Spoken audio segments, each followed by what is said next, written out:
स्वागत है आपका हमारे चैनल पर। आज हम डिस्कस करेंगे पॉलिटिकल साइंस का चैप्टर 1। ये पॉलिटिकल साइंस 12th क्लास में बुक 2 है, जिसका नाम है politics in India since independence. और आज का हमारा जो चैप्टर है उसका नाम है चैलेंजेस ऑफ नेशन बिल्डिंग। तो आइए शुरू करते हैं the politics of India since independence. तो हम इसमें इंडिपेंडेंस के बाद की जो पॉलिटिक्स है उसके बारे में डिस्कस करेंगे। तो चैप्टर 1 हमारा क्या है, चैलेंजेस बिफोर द नेशन। तो इसमें हम देख रहे हैं पहली heading the beginning of new India. देखिए, आप जानते हैं कि 14 अगस्त की रात में हमारे देश को आज़ादी मिली, इसलिए यहाँ पर 14-15 अगस्त लिखा हुआ है। और इंडिया को आज़ादी मिल गई। जवाहरलाल नेहरू हमारे देश के पहले प्राइम मिनिस्टर बने और इन्होंने उसी रात में एक स्पेशल सेशन बुलाया हमारे देश की कॉन्स्टिट्यूएंट असेंबली में। जी हाँ, ये वही कॉन्स्टिट्यूएंट असेंबली है जिसको आज आप पार्लियामेंट बोलते हैं। हमारे देश का संविधान तब तक बनकर तैयार नहीं हुआ था, इसलिए इसको उस समय कॉन्स्टिट्यूएंट असेंबली बोलते थे। आज हम इसको पार्लियामेंट बोलते हैं और इसी स्पीच को बोलते हैं trust with destiny. Nehru ji ने पूरी दुनिया को ये बताया कि भारत अब ब्रिटिश उपनिवेश से, यानी कि ब्रिटिश इम्पीरियलिज्म से, ब्रिटिश कॉलोनियलिज्म से आज़ाद हो गया है। ये आप देख सकते हैं, उस समय का एक फ़ोटो है। ये प्राइम मिनिस्टर नेहरू हैं और 15 अगस्त की सुबह रेड फोर्ट से तिरंगे को लहराया गया और पूरी दुनिया ने जश्न मनाया, हमारे देश ने जश्न मनाया और हिंदुस्तान को इस तरह से आज़ादी मिल गई। अब आज़ादी के बाद 2 गोल्स ऐसे थे जिसमें ऐसा लग रहा था कि इंडिपेंडेंस के बाद हमको इस पर काम करना चाहिए। जिसमें पहला गोल है कि we shall run our country through democratic government. हमारे देश की सरकारों ने या उस समय की सरकारों ने ऐसा प्लान किया कि आज़ादी के पहले हम बहुत कुछ देख चुके थे कि फंडामेंटल राइट ना देने का क्या परिणाम होता है, या फिर अगर गवर्नमेंट कुछ स्पेशल प्रोटेक्शन, कुछ स्पेशल प्रिविलेजेस ना दे तो क्या प्रॉब्लम हो सकती हैं। तो हमने ना तो यूएस के सिस्टम को कम्प्लीटली फॉलो किया और ना ही हमने ब्रिटेन के सिस्टम को कम्प्लीटली फॉलो किया। हमने एक मिक्स सिस्टम फॉलो किया। इट मीन्स हमारे देश में प्रेसिडेंट भी, हमारे देश में प्राइम मिनिस्टर भी है। और सबसे बड़ी बात यह है कि जिस प्रॉब्लम के लिए, जिस सिस्टम के लिए हमारा देश लड़ रहा था अंग्रेज़ों से, इट मीन्स डेमोक्रेसी, वो हमारे देश में हमको रनअप करना थी। दूसरा यहाँ पर गोल ये है हमारे देश का कि आज़ादी के बाद दूसरा हमारा मेन गोल ये था हमारी सरकार का कि जो गवर्नमेंट है वो काम करेगी सभी के लिए इन द सेंस कि जो आज़ाद हिंदुस्तान की सरकार होगी, जो आज़ाद भारत की सरकार होगी, वो केवल कुछ एलाइट्स के लिए काम नहीं करेगी, वो केवल कुछ बिजनेसमैन की सरकार नहीं होगी, बल्कि वो सरकार ऐसी सरकार होगी जो गरीबों के लिए भी काम करेगी, जो सोशली डिसएडवांटेज ग्रुप्स के लिए भी काम करेगी।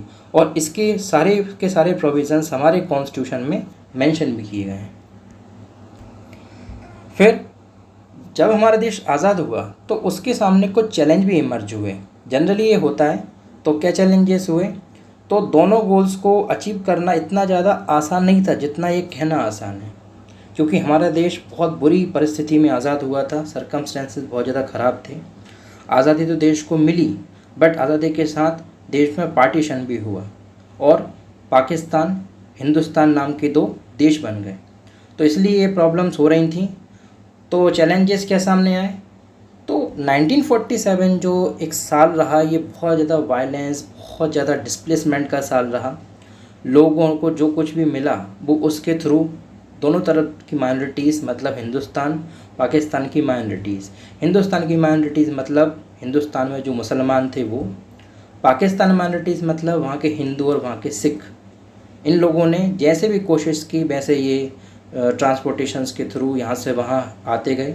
एक डिस्प्लेसमेंट का माहौल चलता रहा पूरे साल भर 1948 तक। और इंडिया इस तरह से आज़ाद तो हो गया, लेकिन उसको अपने ऑब्जेक्टिव्स को अचीव करने में बहुत ज़्यादा समय लगा। ये उस समय का द हिंदुस्तान टाइम्स का न्यूज़ आर्टिकल है। आप देख सकते हैं कि इस तरह से देश को आज़ादी मिली, सारी चीज़ें पब्लिश की गई, बट इसके साथ में डिस्प्लेसमेंट, वायलेंस का माहौल भी चल रहा था।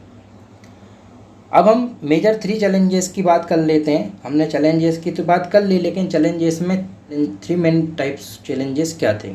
तो फर्स्ट चैलेंज की हम बात करें तो था टू शेप अ नेशन, यानी कि पूरे देश को एक शेप में लाना, यूनाइटेड रखना। ये अपने आप में बहुत बड़ा चैलेंज था, बिकॉज आप जानते हैं हमारा देश शुरू से ही एक कॉन्टिनेंटल साइज़ जो है उसका बहुत बड़ा साइज़ है, ओके। और साथ में हमारे देश में डाइवर्सिटी भी बहुत है।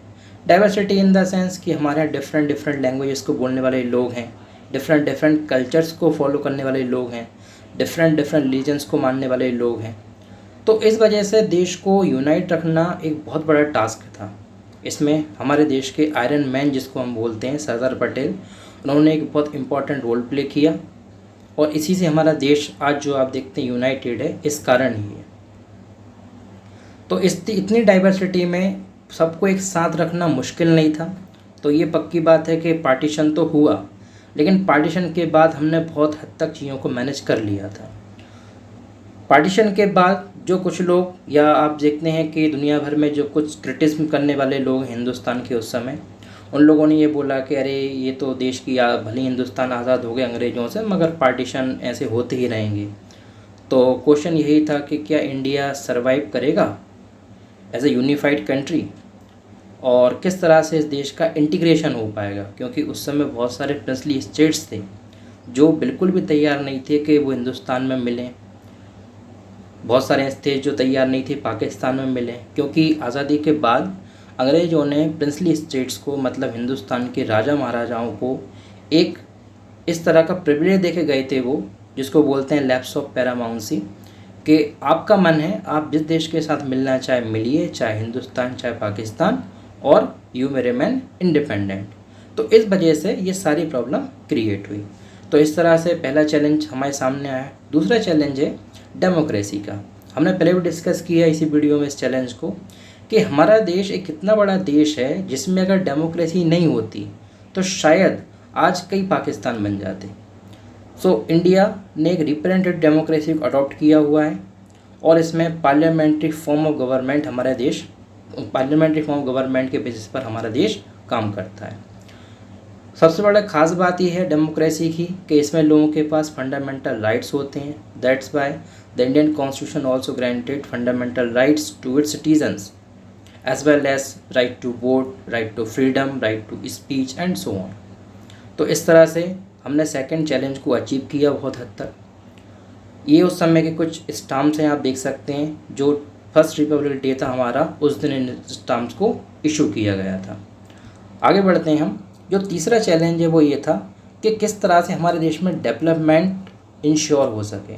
देखिए, आप जानते हैं कि अंग्रेज़ हिंदुस्तान में जैसे आए थे वो वैसा ही हिंदुस्तान को छोड़ गए थे, मतलब एक गरीब, एक अभागा, एक अनसुलझा हिंदुस्तान।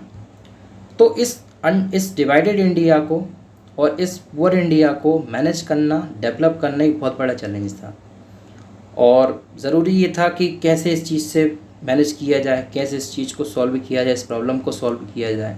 तो हमारे कॉन्स्टिट्यूशन में इसलिए कुछ प्रिंसिपल ऑफ इक्वालिटी भी मेंशन की गई है, जिसके थ्रू स्पेशल प्रोटेक्शन भी दिया जाता है कल्चरल कम्युनिटीज़ को, रिलीजियस माइनॉरिटीज़ को, कुछ सोशली डिसएडवांटेज ग्रुप्स को, जिससे वो अपने आप को कभी भी एलिनेटेड फील ना समझें, और उनके मन में कभी ये ना आए कि हमारी तो इस देश में कोई सुनता ही नहीं है, हमारे लिए तो इस संविधान में कोई फंडामेंटल राइट्स ही नहीं है।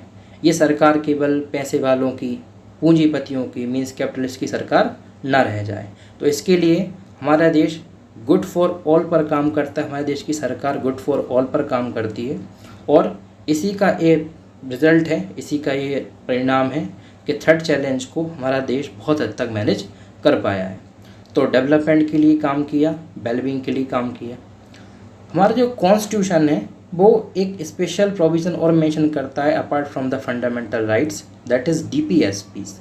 DPSP का मतलब होता है directive principles of state policy.